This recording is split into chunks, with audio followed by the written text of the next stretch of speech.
everyone, it's Arlo here.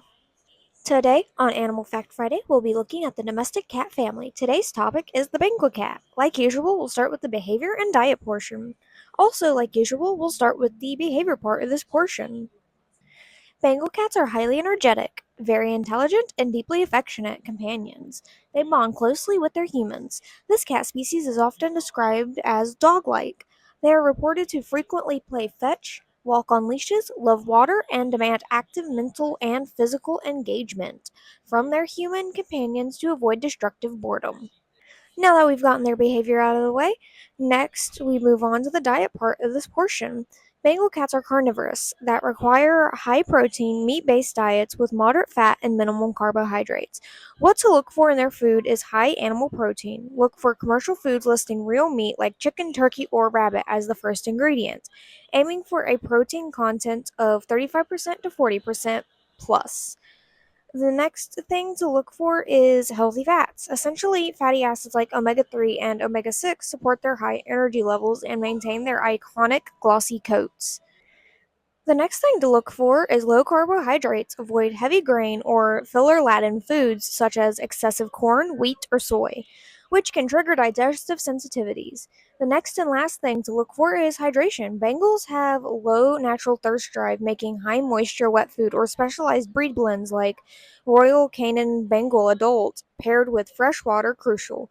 Feed kittens 3 to 4 times a day and drop adult cats down to 2 measured meals daily to prevent overeating. Now that we've gotten the behavior and diet portion of this video, let's move on to the mating portion. Since this isn't a wild animal and it's domestic, this portion will be a bit different. Proper Bengal cat breeding requires sourcing cats with explicit breeding rights from registered registries like the International Cat Association, performing mandatory genetic health clearance, waiting until queens or the female is 10 to 12 months old, and selectively matching for breed standards. Let's dive a little deeper. Screen for hereditary diseases like pyruvate kinase deficiency or PK-DEF for short, and progressive retinal atrophy or PRAB. The next test is cardiac evaluation. Perform regular echocardiograms to check for hypertrophic cardiomyopathy, or HCM for short. Also, check for infectious disease screenings. Clear both the stud and the queen for FIV and FELV before mating. After you're done with the tests, you need to manage cycle frequency. Allow the queen adequate recovery time between litters. A healthy queen should alternate between nursing and resting rather than continuous breeding. Also, provide a special environment. Prepare clean, quiet, and secure kidding/maternity space with easy access to multiple specialized litter boxes and high calcium, nutrient dense food. We can't forget about retirement planning. Retire breeding queens and studs responsibly, typically between ages 4 and 6, or based on signs of fatigue or declining litter sites.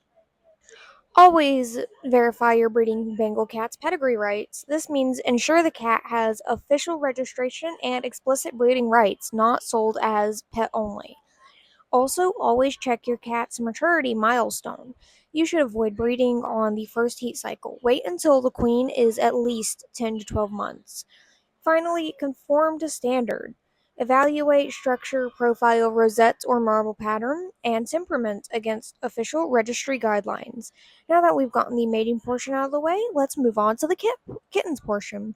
Bengal kittens should stay with their mothers for 12 to 14 weeks, so roughly 3 months. This is because it is a higher energy cat breed. High energy and intelligent breeds like Bengals need extra time with their mom and siblings to mature. Now that we've gotten the kittens portion over, we move on to the next portion, which is the habitat portion. Now, again, this portion is going to be different because it's a domestic animal, not a wild one. They thrive as indoor house pets that require high energy activity, vertical climbing spaces, and interactive play for their indoor living environment with intense human interaction. They also require vertical climbing spaces like tall cat trees, shelving, and high perches to satisfy natural climbing instincts. Safe outdoor catios or enclosed garden spaces provide necessary fresh air and stimulation while protecting local wildlife from their strong hunting drive as well as protecting them from predators. Now that we've gotten the habitat portion out of the way, next we move on to the population. Nearly 200,000 registered Bengal cats, making it one of the most popular pedigree cat breeds worldwide. This doesn't count unregistered Bengal cats. Now that we've gotten the population done, we'll move on to the vocalization portion. Bengal cats are famously talkative, expressive pets. They feature a wide vocal range, including chirps,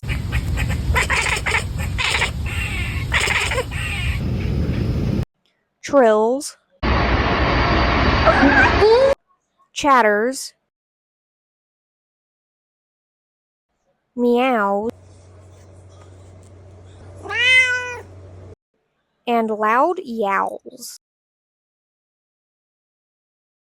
Now that we've gotten their vocals out of the way, we'll move on to a portion just for cats and dogs, which is the originally bred for and originally bred in portion. We'll start with the originally bred for part of this portion. Bengal cats were originally bred to create a domestic house pet that possesses the exotic spotted look of the wild Asian leopard cat, combined with the gentle, friendly temperament of a domestic cat. Now we will move on to the originally bred in part. The Bengal cat was developed in the United States during the 1960s and 1970s. Breeder Jen Mill crossed a wild Asian leopard cat with a domestic cat to create a pet with an exotic look and gentle personality. Now that we've gotten the originally bred for and originally bred in portion over, let's move on to our final portion, which is the other facts portion. Bengal cats have a life expectancy of 12 to 16 years. Their patterns are marbled and rosettes. Their colors are brown, snow lynx, snow minx, snow sepia, silver, charcoal, blue, and black. Their coats sparkle like gold dust in the sunlight. They are known to steal and hide shiny objects like keys, coins, and jewelry, often called tiny thieves. Tell me in the comments, do you have a Bengal cat? Do you want a Bengal cat? Or like Bengal cats? This breed isn't for everyone, so I'd like to know. Well, that wraps up this video, and I'll see you all in the next one. Arlo out.